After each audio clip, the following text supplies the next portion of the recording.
In our series on finance and economics, today we will be discussing different economic measures to gauge health of economy. Let's start with gross domestic product, or GDP. GDP measures the total value of all goods and services produced within a country's borders during a specific period, usually a year. Imagine a country called Ecoland. In Ecoland, the GDP represents the market value of everything produced within its borders, like cars, smartphones, and services such as healthcare and education. However, GDP doesn't consider the wear and tear on the country's capital stock.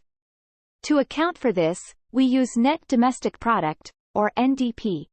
NDP subtracts the depreciation or loss in value of capital goods over time, giving us a more accurate measure of the country's net production. As an example, a residential house and fan are depreciated annually at 1% and 10% respectively in India. NDP helps us in understanding historical situation of loss due to depreciation, and understand achievements in R&D to cut depreciation. But, NDP can't be used to compare different economies due to different depreciation rates set by each.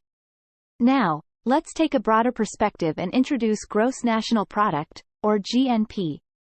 GNP measures the total value of goods and services produced by a country's residents, regardless of their location.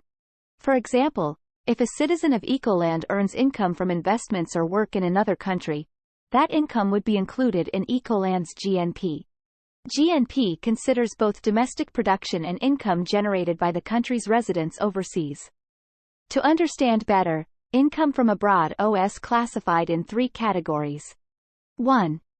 Trade balance, i.e. exports, minus imports. 2. Net interest earned on external loans. And 3. Private remittances, i.e. transfers made by Indian nationals working abroad to India. Minus transfers made out of India by foreign nationals working in India. What do you think for India? Is GNP more than GDP? Answer in comment section. Now, let's bring it all together. Net National Product, or NNP, factors in the depreciation of capital goods and income from abroad. NNP provides a more comprehensive measure of a country's net production, accounting for both capital wear and tear and the income earned by residents abroad. This is the reason NNP is also referred as national income. When we divide NNP by total population of nation, we call it PCI, per capita income of that nation.